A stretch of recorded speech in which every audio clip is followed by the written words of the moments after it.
E finalmente vemos o Kafka em ação, galera.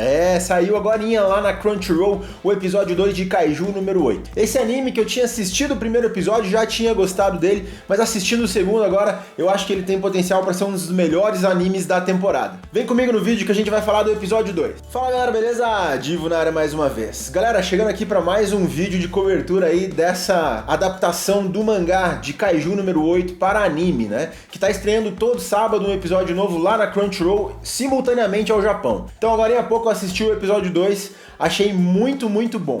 Mas antes de continuar, galera, não esquece de dar uma passadinha lá na nossa loja, universomock.com.br, que é a nossa loja de camisetas nerdísticas, como essa que eu tô usando aqui. Essa estampa até tem lá, inclusive. Dá uma olhadinha no nosso site, tem várias estampas lá, e se não tiver a estampa que você quer, entra em contato com a gente pelo site que a gente faz. Firmeza? Você vai estar recebendo um produto de qualidade e de quebra ainda ajuda a gente aqui no canal.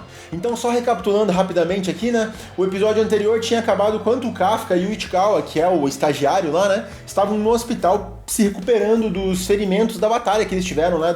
Do ataque que eles sofreram lá de um kaiju, né? Só que na última cena do episódio anterior, um monstro, um mini kaiju ali, um monstrinho alado aparece na frente do Kafka, ele na cama do hospital, e entra na boca dele. A partir daí ele se transforma num kaiju humanoide. E esse episódio ele começa exatamente da onde o anterior parou, né? O Ichikawa e o Kafka ali na forma de kaiju, fugindo do hospital. Eles percebem que as forças de defesa estão chegando ali, né? Então eles estão correndo pelas ruas da cidade e tem um diálogo entre os dois ali. O Kafka tá meio que entendendo o que tá acontecendo com ele ali. Tem hora que ele começa a demonstrar alguns poderes estranhos, alguns membros extras saindo do corpo.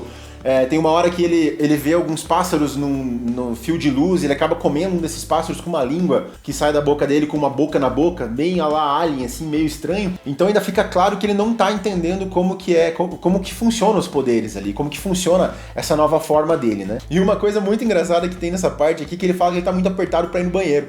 Só que daí o Ichikawa fala, né? Tá, mas você vai fazer como? Não parece que tem nada aí. E ele tá tão apertado que ele não consegue segurar e acaba fazendo ali na rua mesmo. E a gente percebe que ele faz pelos mamilos, galera. Uma cena muito aleatória, assim, muito estranha. Mas quando eles estão quase conseguindo fugir ali, sair pra uma parte mais erma da cidade, né?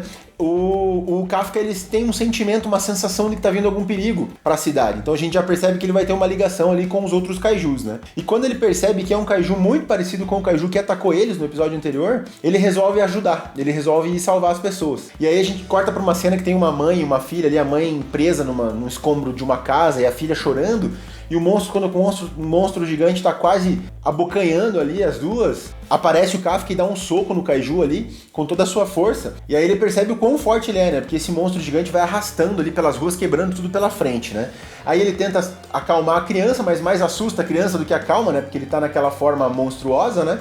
E aí o Ichikawa chega pra ajudar e fala que vai levar elas pro hospital. E o Kafka, ao invés de ir junto, fugir do monstro gigante, não, ele fala, vou lutar. E aí ele fala que vai dar um soco com todas as forças. E aqui a gente tem uma animação muito bem feita, galera, dele concentrando a força dele no punho para dar um soco, e quando ele dá um soco no monstro, o monstro explode, fazendo novamente uma chuva ali de ketchup, né? E sujando ali com pedaços do monstro pela cidade. Nisso, o Kafka, ele tem um pensamento bem forte ali de fugir para se esconder, mas daí já cai a ficha de que não. Ele não vai desistir do sonho dele, ele vai querer virar um soldado da força de defesa, da força de combate ali contra os kaijus, pra ficar junto, pra ficar perto da amiga dele, né, que é a capitã lá, Minashiro. E aí a gente tem uma cena da terceira divisão chegando ali naquele ambiente pra avaliar o que aconteceu, ver que o monstro gigante já tá morto, né, a Mina vai falar com a criança ali, né, com a criança que foi salva pelo Kafka, pra tentar entender o que aconteceu, e a criança tá bem traumatizada e acaba não falando nada. E nisso, galera, a gente tem um corte aí pra frente no tempo de 3 meses. Então a gente já percebe que esses acontecimentos ficaram 3 meses no passado e tanto o Kafka quanto o Ichikawa voltaram pro trabalho, normalmente, né? Eles deram uma desculpa que quando começou os barulhos de monstros lá no hospital, eles fugiram, né? Então ninguém entendeu, ninguém ainda acabou entendendo que eles eram o monstro e o ajudante do monstro ali, vamos pensar assim. E eles estão trabalhando normalmente, né? E o Ichikawa vai até o encontro do Kafka, que estava fazendo uma limpeza de um monstro gigante, né?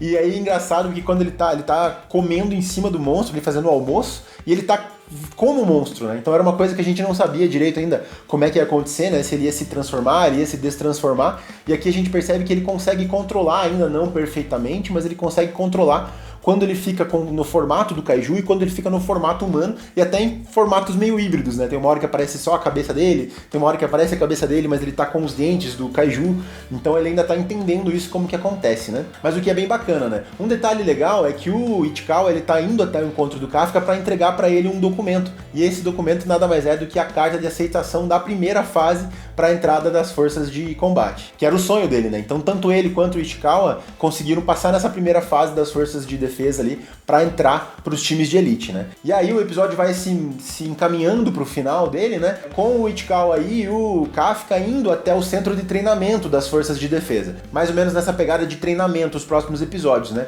Porque eles chegam lá, é dada ênfase para mais alguns personagens ali que ainda não são falados os nomes, mas como chegando também na etapa de treinamento da força de defesa, né? Então eu imagino que os próximos episódios vai se desenrolar nesse contexto. Uma das personagens novas que aparecem ali com um pouco mais de interação é a Kikoru Shinomiya. Me perdoem a pronúncia aqui, galera, ainda tô acostumando com esses nomes, mas é uma personagem que dá a entender que é meio badass, assim. Ela tem uma discussão com o Kafka ali por causa da vaga do estacionamento, que o Kafka usou a vaga dela, e ela pede pra ele tirar, ele fala que não vai tirar, ela fala, então eu mesmo vou tirar. E aí a gente percebe que ela tem uma roupa, por baixo da roupa dela, ela usa um macacão, dá a entender?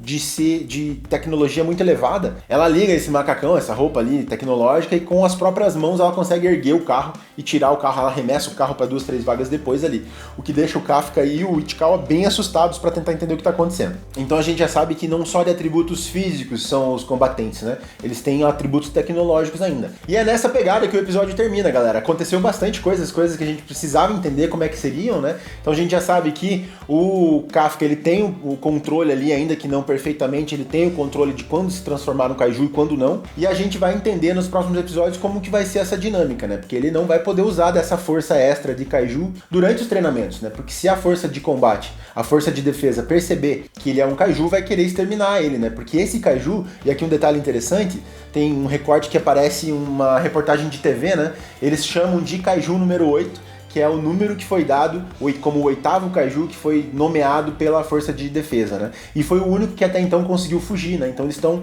procurando ainda esse Kaiju. Tem retrato falado, que é similar à forma do Kafka quando tá na forma de Kaiju, né? Então a gente tem que entender como é que vai ser esse desenrolar do treinamento dele, sendo que ele não vai poder usar desses atributos monstruosos aí, né? Mas galera, como eu comentei no começo do vídeo, esse anime tá se mostrando bem interessante mesmo, assim, sabe? Foram só 2 episódios, a animação tá muito bonita, o ritmo tá bem fluido, então a história tá caminhando de um ritmo legal. Eu acho que ele tem grandes potenciais para ser um dos grandes animes do ano aí, dessa temporada 2024.